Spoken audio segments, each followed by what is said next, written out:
Hello students, welcome back. मैं हूँ साइली और मैं आपका हमारे क्लास 12 के बैच में फिर से एक बार आपका स्वागत करती हूँ। स्टूडेंट्स, आज हम यहाँ पे आए हैं एक नए चैप्टर के साथ। कौन सा? थर्ड वाला चैप्टर, जिसका नाम है आयनिक इक्विलिब्रिया, राइट। उस चैप्टर को आज हम स्टार्ट करने वाले हैं।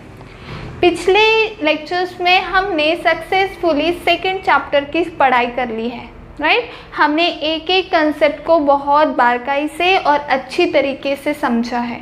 अगर आपने सॉल्यूशन चैप्टर के लेक्चर्स को चेकआउट नहीं किया है तो जाके उसके प्लेलिस्ट को देख लीजिए। ओके, सो स्टूडेंट्स, आज के इस लेक्चर में हम जो चैप्टर की बात करने वाले हैं वो आपके क्लास 12 का थर्ड चैप्टर है, that is ionic equilibria.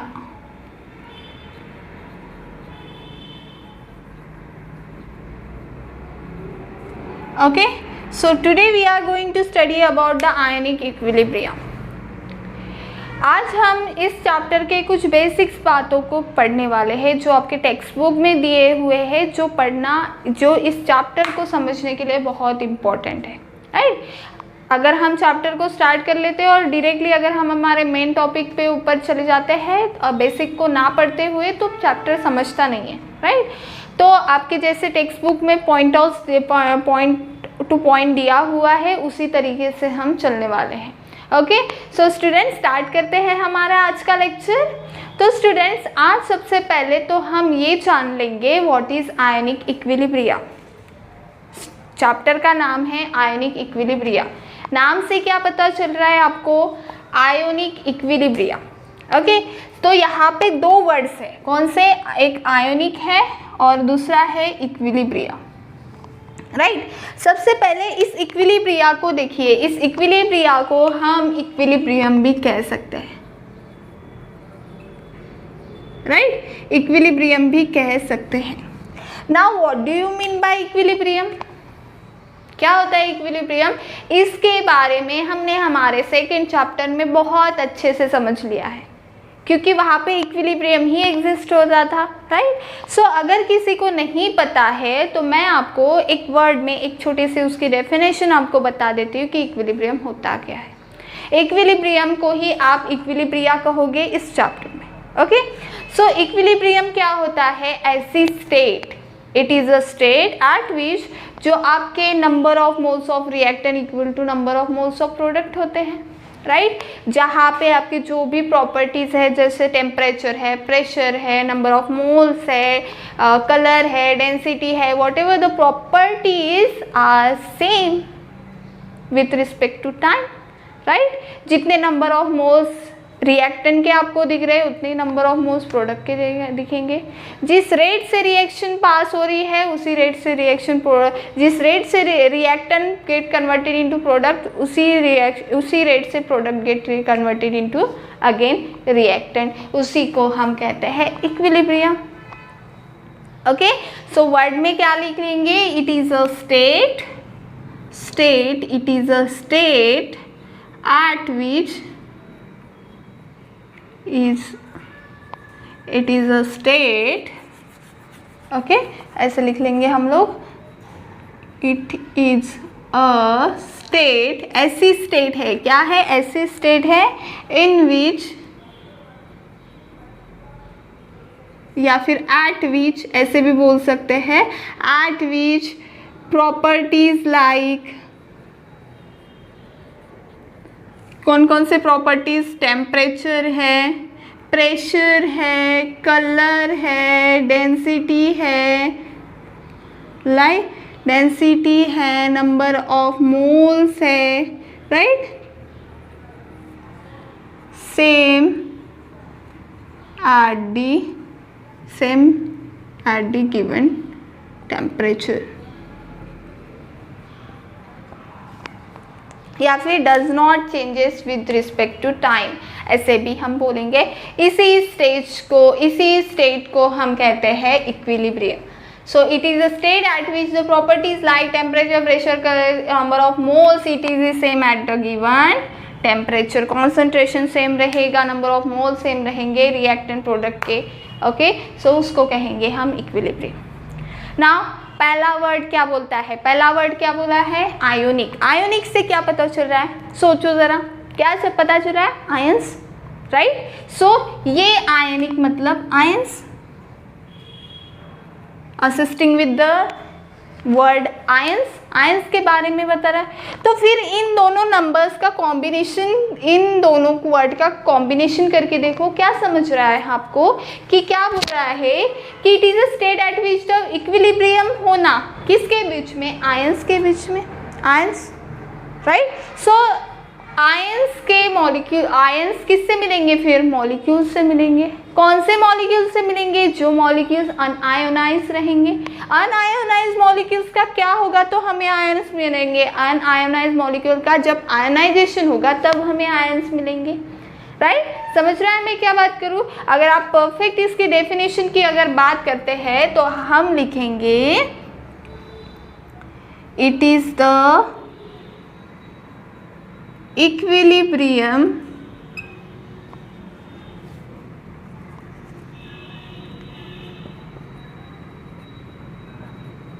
established between the, किसके बीच में इस्टेब्लिश होगा, अनआयोनाइज्ड मॉलिक्यूल्स एंड, किसके बीच में, unionized molecules and the ions of the solution of an weak electrolyte। पहले इस डेफिनेशन को समझ लो, फिर हम समझेंगे कि क्या होता है। क्या बोला है मैंने कि it is a equilibrium establish, है ना, हम इक्विलिब्रियम पढ़ रहे हैं। इक्विलिब्रियम इस्टेब्लिश होना मतलब उसके जो सारी प्रॉपर्टीज़ है, टेम्परेचर, प्रेशर, कलर, डेंसिटी, ये सारी प्रॉपर्टीज़ कैसे रहेंगी, same with respect to time. कब, किसके बीच में, आयंस के बीच में, आयंस के बीच में, और किसके बीच में, अनआयोनाइज्ड मॉलिक्यूल्स के बीच में और आयंस के बीच में, राइट। सो देखो, अगर मैं आपको एक एग्जांपल देती हूँ, देखो इस बात को हम वर्ड कैसे लिखेंगे, अनआयोनाइज मॉलिक्यूल, जब मैंने अभी जो वर्डिंग में बोला, जब इसका आयोनाइजेशन होगा, क्या होगा, आयोनाइज्ड होगा, ओके, तो हमें क्या मिलेंगे, आयंस मिलेंगे, राइट। आयंस मिलेंगे, एक कैटायन मिलेगा, आयंस क्या होते हैं, कैटायंस मिलेंगे एक, और एक एनायन मिलेगा, right. Positive cation, negative anion, right. So जब भी अनआयोनाइज्ड मॉलिक्यूल्स का आयोनाइजेशन होता है तब हमें आयंस मिलते हैं, राइट, कैटायंस और एनायंस मिलते। तो इन दोनों के बीच में, अनआयोनाइज्ड मॉलिक्यूल्स और आयंस के बीच में, ये डबल एरो क्या बोल रहा है, इक्विलिब्रियम इस्टेब्लिश होगा। इक्विलिब्रियम मतलब कि हम बात कर रहे हैं इक्विलिब्रियम इस्टेब्लिश होना, वहाँ पे सभी जो आपके ये प्रॉपर्टीज़ है ये कैसे रहेंगी, सेम रहेंगी, तो हम उसको क्या कहेंगे, आयनिक इक्विलिब्रियम। ओके, सो ऐसे आप लिख सकते हैं कि अनआयोनाइज्ड मॉलिक्यूल, हम किसकी बात कर रहे हैं, अनआयोनाइज्ड मॉलिक्यूल जब भी आयोनाइज होगा तब आयंस में कन्वर्ट होगा। अभी इतना समझा आपको, अभी डेफिनेशन को आगे पढ़ते फिर से। Ions of the solution of an weak electrolyte, देखो वर्ड के ऊपर ध्यान दो, क्या बोल रहा है, वीक इलेक्ट्रोलाइट। नाउ पहले अगर आपको आयनिक इक्विलिब्रिया की अगर डेफिनेशन समझ में आ गई, वीक इलेक्ट्रोलाइट के सॉल्यूशन के बीच में जो मॉलिक्यूल्स और आयंस के बीच में जो इक्विलिब्रियम इस्टेब्लिश होगा उसको हम आयनिक इक्विलिब्रिया कहेंगे। ओके, नाउ अभी वीक इलेक्ट्रोलाइट क्या होता है, या फिर यहाँ पे हम वीक अगर बोल रहे हैं तो एक स्ट्रॉन्ग भी होगा, राइट। तो ये क्या होता है ये अभी हम आगे पढ़ेंगे, बट इतने के लिए, अभी के लिए इतना आपको समझा क्या। देखो क्या बोला हमने, आयनिक इक्विलिब्रिया मतलब अनआयोनाइज्ड मॉलिक्यूल्स और इन आयंस के बीच में जो इक्विलिब्रियम इस्टेब्लिश होगा उसी को हम आयनिक इक्विलिब्रिया कहेंगे। सो जल्दी से इसका एक स्क्रीनशॉट ले लो, मैं आपको आगे बताती हूँ। नाउ स्टूडेंट्स, अभी हमने आयनिक इक्विलिब्रिया के बारे में पढ़ लिया, मतलब ये कोई आपको पूछेगा नहीं, बट आपको पता होना चाहिए, राइट। तो उसमें अभी आपने देखा होगा कि हमने जो डेफिनेशन लिखी है उसमें हमने एक वर्ड डाला था, that is weak electrolyte, okay, so ये वीक इलेक्ट्रोलाइट क्या होता है, इस समझने के लिए हम सबसे पहले ये समझते हैं कि व्हाट इज इलेक्ट्रोलाइट। ओके, तो सबसे पहले ये जो इलेक्ट्रोलाइट होता है उसके बारे में हम पढ़ते हैं।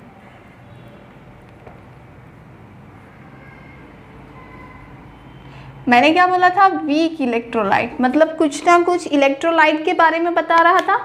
जो इलेक्ट्रोलाइट है वो कैसा है, वीक है, ऐसा नाम से पता चल रहा था, राइट। सो अभी हम पढ़ते हैं कि इलेक्ट्रोलाइट क्या होता है।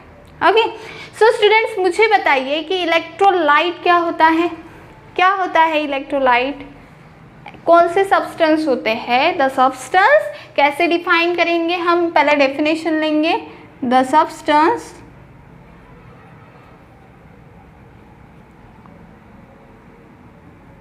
which gives rise to ions when dissolved in aqueous solution, या फिर when dissolved in water it give rise to the substance which give rise to ions। कैसे, क्या समझ रहा है डेफिनेशन से, क्या बोला मैंने डेफिनेशन में कि ऐसे substance which give rise to ions, ऐसे सब्सटेंस जो हमें आयंस देंगे, कब, जब उसको मैं एक्वस सॉल्यूशन में डिसॉल्व करूंगी। जैसे फॉर एग्जांपल NaCl, NaCl का एग्जांपल लो, क्या है NaCl, सॉल्ट है, राइट। NaCl क्या है, एक सब्सटेंस है, इसको मैं क्या कहती हूँ, इस NaCl को आप एक तो मोल्टन स्टेट में लो या फिर आप इसको एक्वस NaCl लो, राइट। अभी आप कहोगे कि ma'am NaCl molten and aqueous क्या होता है, इन दोनों में डिफरेंस क्या है, तो सुनो स्टूडेंट, मोल्टन की बात कर रही हूँ, मोल्टन कैसे कैसे हम डील करते हैं मोल्टन वर्ड से, मतलब कि प्योर आप सॉल्ट लोगे, उसको आप टेम्परेचर दोगे कुछ ना कुछ 800 900 बहुत हाई टेम्परेचर, उसको जो उसका जो लिक्विड आएगा NaCl को जब आप हीट करोगे वो रहेगा मोल्टन NaCl। और एक्वस से क्या पता चल रहा है, उसमें पानी होगा, राइट। जब आप पानी में नमक डालोगे तो वो हो गया आपका एक्वस सॉल्यूशन। तो समझ में आया, मोल्टन और एक्वस। सो इन दोनों के, इन ऐसे दो सब्सटेंस NaCl मोल्टन स्टेट में रहे या फिर एक्वस सॉल्यूशन में है, गिव राइज टू आयंस। जब मैं इसका, आपने इलेक्ट्रोलाइसिस पढ़ा होगा, उसमें क्या होता है, एक सर्किट होता है, राइट। और यहाँ पे जो मान लो आपने लिया मोल्टन NaCl, राइट, यहाँ पे आपने लिया मोल्टन NaCl, राइट, और आपने ये सर्किट कंप्लीट कर दी, राइट। सो क्या होगा, यहाँ पे क्या होगा, ये जो NaCl है ये इसके रिस्पेक्टिव आयन में डिसोशिएट होगा, राइट। Na+ और Cl निगेटिव, दो आयंस, एक पॉजिटिव वाला एक निगेटिव वाला, अभी हमने बात की कैटायंस और एनायंस की, राइट। सो ये मुझे NaCl देगा, Na+ और Cl निगेटिव, जो आयंस मुझे क्या देंगे, क्या देंगे, इलेक्ट्रिसिटी कंडक्ट करने में हेल्प करेंगे, इलेक्ट्रिसिटी कंडक्ट करने में हेल्प करेंगे, उसको हम कहेंगे आयंस, राइट। सो यही होता है इलेक्ट्रोलाइट, जो हमें आयंस देगा, जो इलेक्ट्रिसिटी कंडक्ट करेंगे, जो आयंस, उसी को हम कहते हैं electrolyte. For example NaCl molten NaCl बात कर लो या फिर एक्वस NaCl की बात कर लो, it is an example of the electrolyte. समझा इतना? अगर हमने NaCl के बारे में अगर पढ़ रखा है तो अगर हमने इलेक्ट्रोलाइट के बारे में अगर देखा तो दूसरा क्या होगा, इलेक्ट्रोलाइट का उल्टा क्या होगा, बताओ मुझे क्या होगा। इलेक्ट्रोलाइट के बारे में अगर हम एक इलेक्ट्रोलाइट बोलते हैं तो दूसरा क्या हो जाएगा, नॉन इलेक्ट्रोलाइट। यस, दूसरा क्या हो जाएगा, नॉन इलेक्ट्रोलाइट, इसके जस्ट अपोजिट। तो चलो इलेक्ट्रोलाइट के बारे में देख लिया, अभी नॉन इलेक्ट्रोलाइट के बारे में देखते हैं। एग्जाम्पल यहाँ पे NaCl लिख लो, राइट। अभी हम देखते हैं नॉन इलेक्ट्रोलाइट क्या होगा। नॉन इलेक्ट्रोलाइट क्या होगा? अगर ये electrolyte which give rise to ions, तो ये क्या करेगा? आयंस नहीं देगा। फिर क्या लिखेंगे? The substance which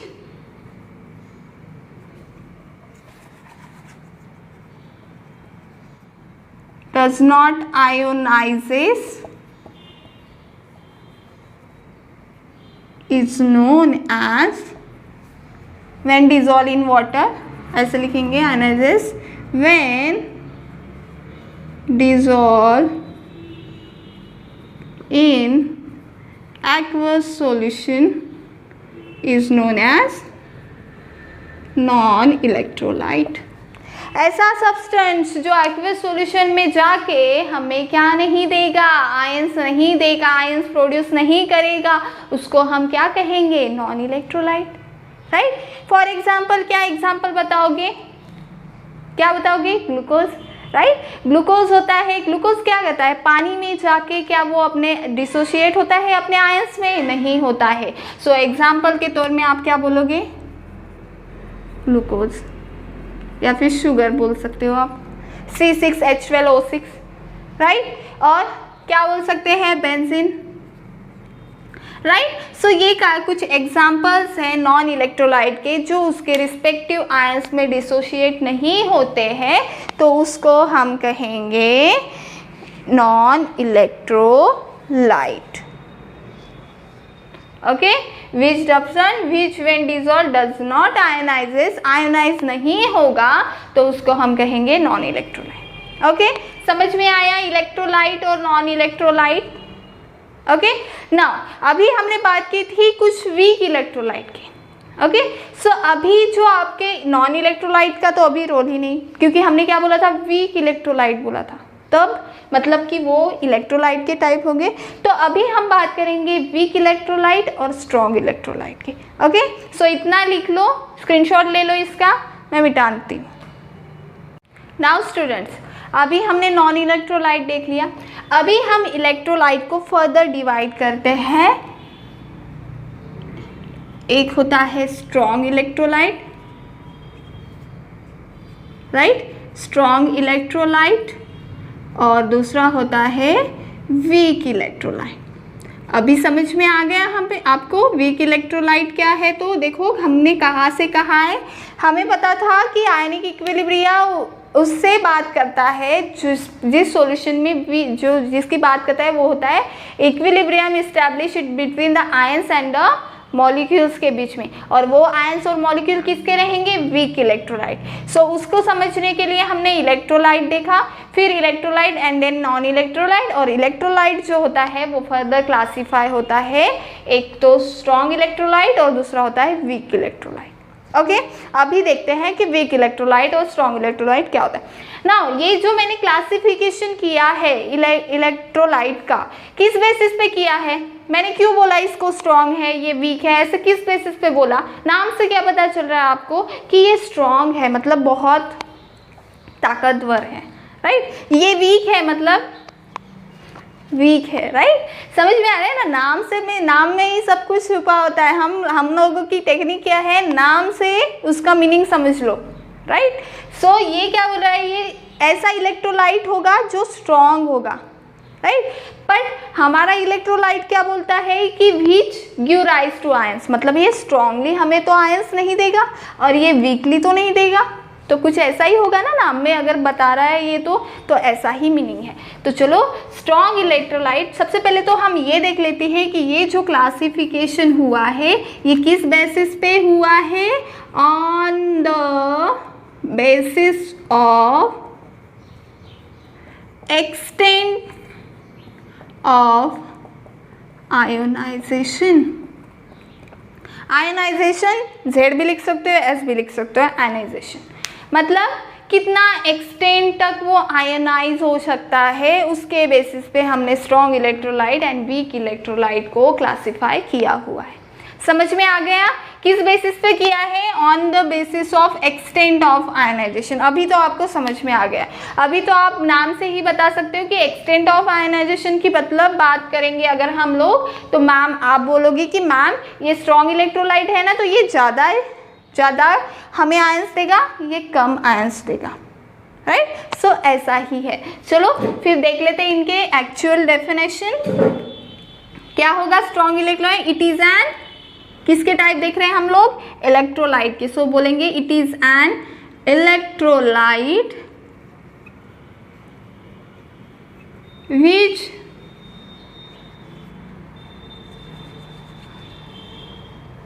completely ionizes when dissolve in aqueous solution।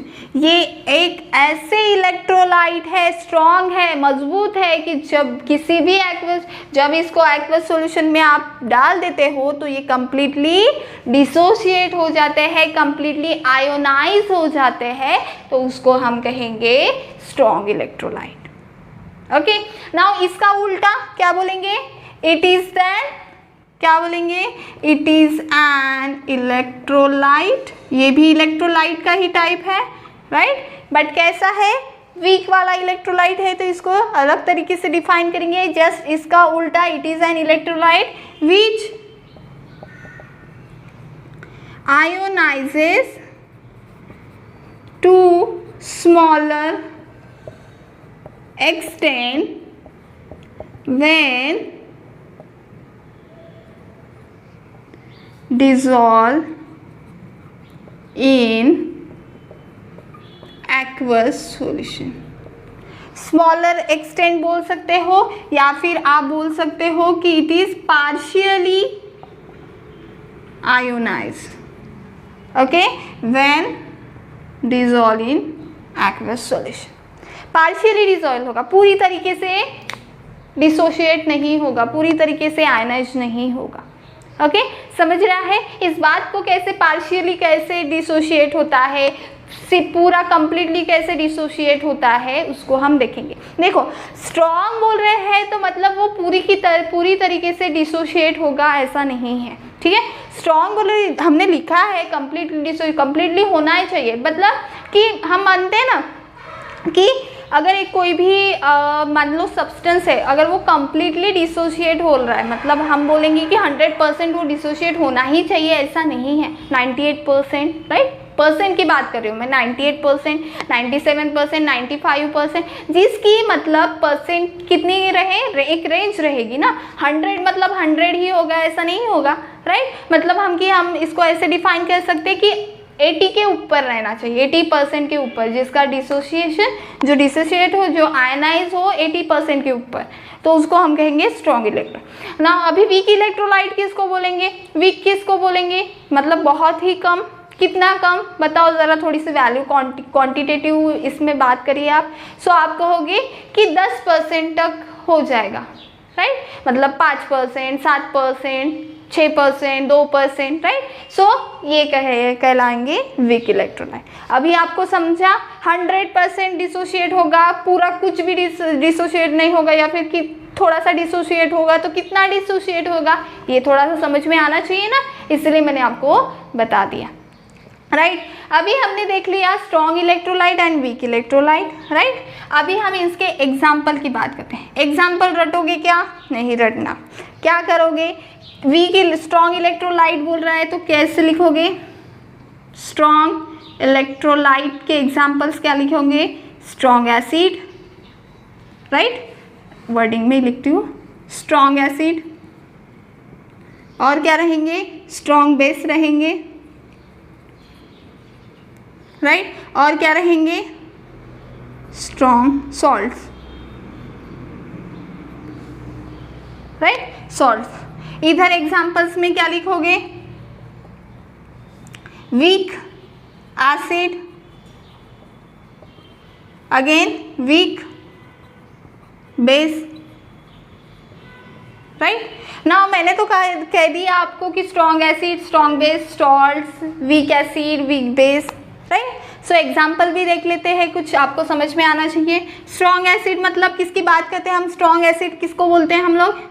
HCl, H2SO4, right. So ये आ जाएंगे यहाँ पे। स्ट्रॉन्ग बेस मतलब NaOH, KOH, राइट। सॉल्ट्स मतलब क्या रहेंगे? Chloride, right. So chloride KCl, NaCl ये रहेंगे, राइट। वीक एसिड कौन सा रहेगा? किसकी बात की थी हमने? CH3COOH, acetic acid. Formic acid SCOOH, formic acid, नाम पहचान रहे हो कि नहीं? Formic acid. वीक बेस में क्या आएंगे? NH4OH, right. सो जी इनमें से अगर आपको कोई भी दिख जाता है, मतलब कि मान लो अगर स्ट्रॉन्ग एसिड बोलते हैं HCl, H2SO, तो आप क्या बोलोगे? It is a strong acid. NaOH दिखा स्ट्रॉन्ग बेस, राइट। सॉल्ट दिखे KCl, NaCl, सॉल्ट है, इलेक्ट्रोलाइट है, स्ट्रॉन्ग इलेक्ट्रोलाइट है, राइट। NH4OH दिखा वीक इलेक्ट्रोलाइट है। ओके, इतने जो इम्पोर्टेंट है, जो हमें बहुत सारे हैं वैसे तो, बट जो हमें इम्पोर्टेंट है उसी की स्टडी मैंने यहाँ पे आपको करवाई है। तो चलो स्टूडेंट जल्दी से इसका एक स्क्रीनशॉट ले लो, फिर हम आगे बढ़ते हैं। सो स्टूडेंट्स अभी हम बात करते हैं हमारे नेक्स्ट कंसेप्ट को, that is degree of dissociation. Okay, degree of dissociation. Okay, तो इससे ये टॉपिक को स्टार्ट करने से पहले अभी हमने क्या देखा? स्ट्रॉन्ग इलेक्ट्रोलाइट देखे और वीक इलेक्ट्रोलाइट देखे। ओके, तो एक बात आपको बता दूं कि जब भी हम स्ट्रॉन्ग इलेक्ट्रोलाइट की बात करते हैं, राइट, स्ट्रॉन्ग इलेक्ट्रोलाइट की बात करते हैं मतलब वो कंप्लीटली डिसोशिएट होते हैं, तो उसको हम एक सिंगल एरो से डिफाइन करते हैं, राइट। मतलब कि अगर हम बात करते हैं किसी भी स्ट्रॉन्ग इलेक्ट्रोलाइट की, मान लो NaCl की, तो जब भी आप NaCl लिखोगे तो आप कैसे लिखोगे? Na+ और Cl नेगेटिव, और यहाँ पे जो आपका एरो रहेगा ये सिंगल एरो रहेगा। इम्पॉर्टेंट पॉइंट है, लिख लो, ठीक है। नाउ जब भी आप वीक इलेक्ट्रोलाइट की बात करोगे, जो अभी हमने देखे वीक इलेक्ट्रोलाइट की बात करेंगे, वीक इलेक्ट्रोलाइट मतलब वो क्या रहेंगे? इट इज़ इन इक्विलिब्रियम में रहेंगे। वो पूरी तरीके से डिसोशिएट नहीं होंगे, स्मॉल एक्सटेंट तक डिसोशिएट होंगे या फिर पार्शियली डिसोशिएट होंगे, तब हम कहेंगे कि इट इज़ इन इक्विलिब्रियम। हाँ, और हम उनको एक डबल एरो से इंडिकेट करेंगे। जैसे मान लो हमने बात की थी एसिटिक एसिड्स की, राइट। एसिटिक एसिड का फिर कैसे लिखोगे? CH3, कैसे अब वो डिसोशिएट होगा? CH3COOH O negative plus H+ उसके आयंस में, राइट। बट डिफरेंस क्या है? देखो दोनों में डिफरेंस क्या लिखा हमने? एक सिंगल एरो से इसको डिनोट किया, इसको डबल एरो से डिनोट किया। सो ये बात आप लिख लो, कहीं पे भी लिख लो, but this is important one. क्या बोला मैंने? जब भी आप स्ट्रॉन्ग इलेक्ट्रोलाइट की बात करोगे वो कंप्लीटली डिसोशिएट होता है। स्ट्रॉन्ग इलेक्ट्रोलाइट की बात करें मतलब वो कंप्लीटली डिसोशिएट हो रहा है, राइट। सो आप उसको इंडिकेट करोगे सिंगल एरो से। जब भी आप वीक इलेक्ट्रोलाइट की बात करोगे तो आप उसको डिनोट करेंगे डबल एरो से। तो इसीलिए जब भी हम वीक इलेक्ट्रोलाइट की ये लिखते हैं जनरल रिएक्शन, तो हम कुछ ऐसे लिखते हैं AB A+ और B negative. So this is the general equation, right. समझ में आ गया अभी आपको कि कैसे लिखना है, कैसे रिप्रेजेंट करना है। तो आप समझ में जाओगे कि इट इज इन इक्विलिब्रियम। मतलब हमने स्टार्टिंग में जो डेफिनेशन पढ़ी थी आयनिक इक्विलिब्रिया की, क्या पढ़ा था? व्हेन द आयंस मॉलिक्यूल्स और अनआयनाइज्ड मॉलिक्यूल्स और आयंस के बीच में इक्विलिब्रियम इस्टेब्लिश होगा, ये वाला इस्टेब्लिश होगा, तब हम उसको क्या कहेंगे? Ionic equilibrium. और वो कहाँ पे होता है? वीक इलेक्ट्रोलाइट में, right. So this is a weak electrolyte. अभी हमने एग्जांपल्स देखे वीक इलेक्ट्रोलाइट का, राइट। सो ये कैसे रिप्रेजेंट करेगा? ऐसे, ठीक है, समझ में आया? चलो इसको लिख लो। चलो अभी हम हमारे टॉपिक के ऊपर चलते हैं, that is the degree of dissociation. क्या होता है डिग्री ऑफ डिसोसिएशन? क्या समझ रहा है डिग्री ऑफ डिसोसिएशन से? जिसको हम डिग्री ऑफ डिसोसिएशन, पिछले चैप्टर में हमने डिग्री ऑफ डिसोसिएशन पढ़ा, राइट? पढ़ा कि नहीं? डिग्री ऑफ डिसोसिएशन पढ़ा, डिग्री ऑफ एसोसिएशन पढ़ा, right? So degree of dissociation क्या था? किससे डिनोट करते थे हम उसको? यस, हम उसको डिनोट करते थे अल्फा से। इसको शॉर्ट फॉर्म में आप ऐसे बोल सकते हो, DOD, degree of dissociation, right? Okay, DOD बोलेंगे और ये रिप्रेजेंट करेंगे हम अल्फा से, right? Now degree of dissociation समझने के लिए मैं आपको कुछ एग्जांपल्स देती हूँ जिससे आपको ये समझ में आ जाएगा। सबसे पहली बात, हमारा जो फंडा है as usual, degree of dissociation नाम से क्या पता चल रहा है? डिसोसिएशन की डिग्री, राइट? समझ आ रहा है? तो वही देखते हैं। सबसे पहला एग्जांपल जो अभी हमने देखा था, ठीक है? सबसे पहले मैं एग्जांपल में लेती हूँ NaCl, right?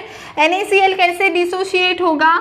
Na+Cl negative, right? Okay, cations और आनायंस उसके रिस्पेक्टिव आयंस में डिसोशिएट होगा। ये कंप्लीटली डिसोशिएट हो रहा है, इसीलिए मैंने इसको सिंगल एरो से डिफाइन किया है। समझा अभी ना? दूसरा एग्जांपल मैं लेती हूँ एसिटिक एसिड का, जो अभी हमने लिया था CH3COOH। ये कैसे डिसोशिएट होगा? CH3COO नेगेटिव प्लस H+, उसके रिस्पेक्टिव आयंस में। ये वीक इलेक्ट्रोलाइट है, इसीलिए मैंने उसको डबल एरो से, इक्विलिब्रियम में रहेगा, सो इसको इसीलिए मैंने इसको डबल एरो से इंडिकेट किया, राइट? अभी मान लो कि मैंने इनिशियली, हमने वहाँ पे कैसे बात की थी? सॉल्यूशन चैप्टर में हमने कैसे बात की? आपको आई वेंट ऑफ फैक्टर की हम बात कैसे निकालते थे हम लोग? जितना आपने ऑब्जर्व किया, कितना डाला था, कितना ऑब्जर्व किया, राइट? सो वैसे ही टर्म्स में अगर हम बात करेंगे, मानते हैं कि हमने यहाँ पे 100 मोल्स ऑफ दोनों के लिए 100 मोल्स ऑफ NaCl लिए एंड 100 मोल्स ऑफ CH3COOH लिए, ठीक है? नाउ सबसे पहले हम बात करते हैं NaCl की, राइट? NaCl क्या होगा? कंप्लीटली डिसोशिएट होगा। अब भी मैंने आपको बताया कि कंप्लीटली डिसोशिएट होगा मतलब कि पूरी तरीके से डिसोशिएट हो सकता है या फिर नहीं भी हो सकता है, राइट? 95% हो सकता है, 90% हो सकता है। मान लो इसके जो डिसोशिएशन था, जो अल्फा की वैल्यू थी, वो हो गए 10 मोल्स, राइट? इसके जो डिसोसिएशन है वो 90% हो गया, मान लो 90%, राइट? 90% की बात कर रही हूँ मैं, मतलब 0.9 हो गया, ठीक है? सो डिसोसिएशन होगा 1 के लिए 0.9 होगा, राइट? 100 की बात करते हैं तो 90% हो गया, है ना? परसेंट में अगर बात करते हैं तो सो 100 में से 90% डिसोशिएट हो गए, राइट? लिया कितना था? देखो लिया कितना था? 100। कितना डिसोशिएट होगा? हो गया 90। कितना आया? 0.9। ये क्या हो गया? मेरी डिसोसिएशन की वैल्यू। कितना डिसोशिएट होगा?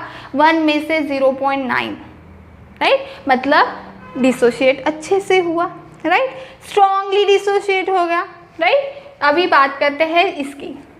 ये भी मैंने 100 मोल्स ऑफ CH3COOH लिया। ये वीक इलेक्ट्रोलाइट है, राइट? वीक इलेक्ट्रोलाइट है तो मान लो हम बात करते हैं ये डिसोशिएट हो गया, बात करते हैं 5। सो इसके भी 5 मोल बनेंगे, इसके भी 5 मोल बनेंगे। ओके, ये समझ में आया? ये हमने सॉल्यूशन चैप्टर में पढ़ा था, राइट? देखो अभी देखो कितना डिसोशिएट हो गया?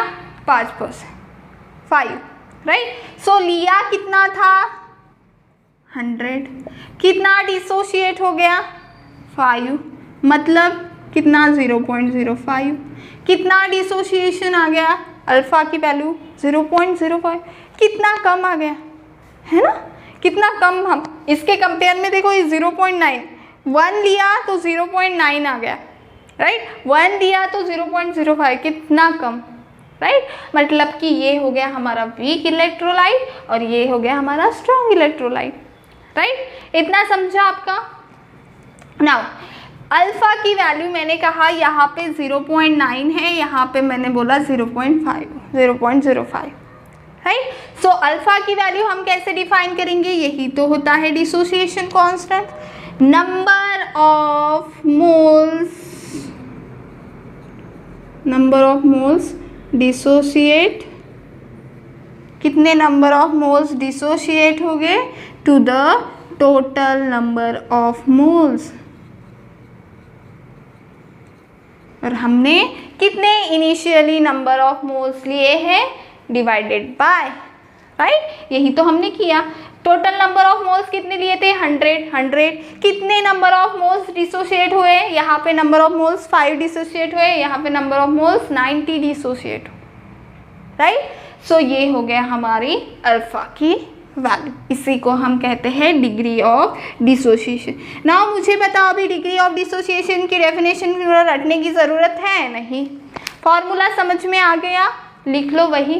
It is the number of moles of dissociate to the total, it is the ratio of number of moles of dissociate molecule to the number of moles, total number of moles, right। यही होता है हमारा degree of dissociation, right. अगर हम कहेंगे अगर 1 आता है, अगर मान लो हमने 100 लिया हुआ है, 100 में से 100 डिसोशिएट हो गए, मतलब कितनी हो गई अल्फा की वैल्यू 1, राइट, मतलब 1 हो गया। सो ये हो गया हमारा डिग्री ऑफ डिसोसिएशन, समझ में आया। अभी हम बात करते हैं percent degree of dissociation. Percent degree of dissociation पूछता है, आपको बोलता है कि कितने मार्क्स मिले, फिर आप बोलते हैं अगर आपको कुछ पूछता है कि आपको कितने परसेंट मिले, तो आप क्या कहते हैं इंटू 100। सो अगर हम परसेंट में बात करते हैं तो क्या कहोगे आप, अल्फा इंटू 100। सो ये जो मिलेगा ये आपको 100% में आपको वैल्यू मिलेगी। जैसे अभी ये है, राइट। सो अगर 90 डिसोशिएट हुआ है तो आप क्या करोगे, इसको 90 डिवाइडेड बाय 100 इंटू 100 कर लोगे। सो ये कैंसिल हो जाएगा, कितनी परसेंट, 90% डिसोशिएट हुआ, ऐसे बोलो। यहाँ पे कैसे बोलोगे, 5 डिवाइडेड बाय 100 इंटू 100 मतलब कितना हो गया 5%, मतलब आप बोलोगे कि 5% डिसोशिएट होगा आउट ऑफ 100 डिसोशिएट, राइट। समझ में आ गया ना। ये तो हो गया परसेंट में बात करना, ये हो गया हमारा सिंपली इस टर्म्स में बात करना, राइट। अगर आपको अभी आपने पिछले चैप्टर में एक फिर से एक कंसेप्ट पढ़ा मोलार कॉन्सेंट्रेशन के बारे में, right. you already teach about the molar concentration।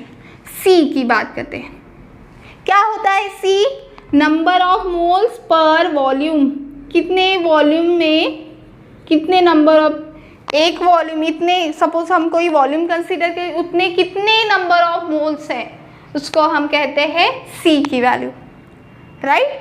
और C न मोलार कॉन्सेंट्रेशन के टर्म्स में अल्फा की वैल्यू क्या हो जाएगी, C इंटू अल्फा, ओके। समझ में आया।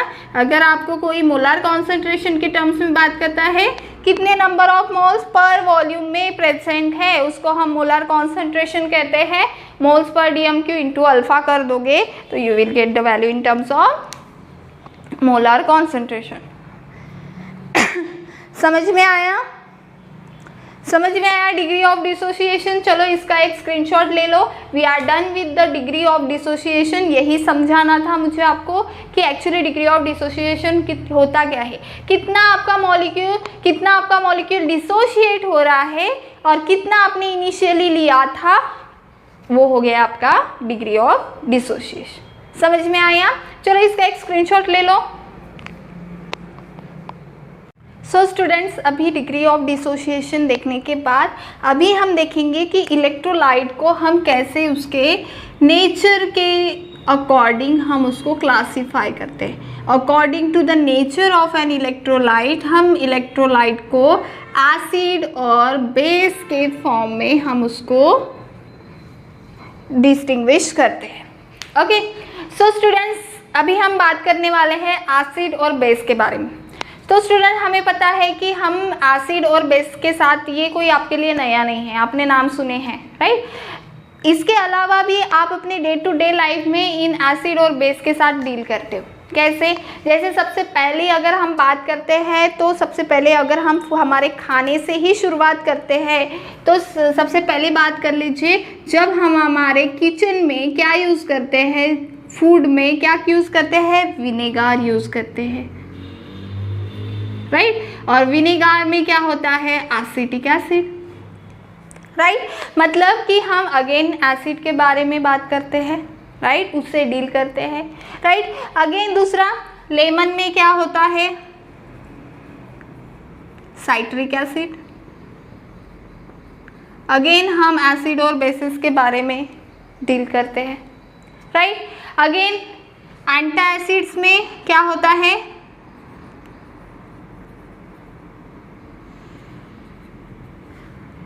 Magnesium hydroxide,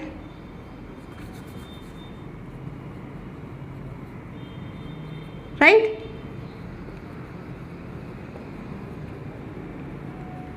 right. हमारे घर में जब हम क्लीनिंग पर्पस के लिए क्या यूज़ करते हैं, अमोनिया यूज़ करते हैं। अगेन एग्जांपल, क्लीनिंग के लिए क्या यूज़ करते हैं, अमोनिया, राइट। जो टर्मराइन पेस्ट होती है उसमें टार्टरिक एसिड पाया जाता है, राइट।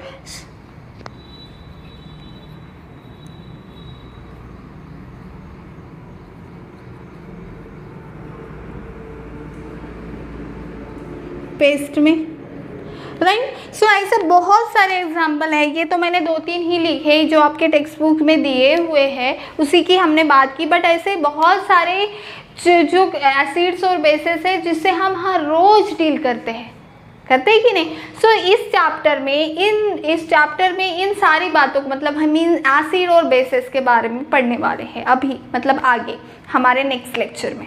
हम इस नेक्स्ट लेक्चर में 3 थेरीज के बारे में पढ़ने वाले हैं और तीनों थेरीज ने हमें एसिड और बेस को डिफाइन करने के तरीके बताए। ओके, सो तीनों थेरीज ने डिफरेंट वे से एसिड और बेस को डिफाइन किया, ठीक है। तो वो 3 थेरीज कौन सी है, देख लो कौन कौन सी थेरी है। सबसे पहली थेरी है जो है अर्हेनियस थेरी, राइट। अर्हेनियस थेरी ने अगेन एसिड और बेस को अपनी वे से उसको डिफाइन किया, राइट। दूसरी थेरी है ब्रॉन्स्टेड-लॉरी थेरी,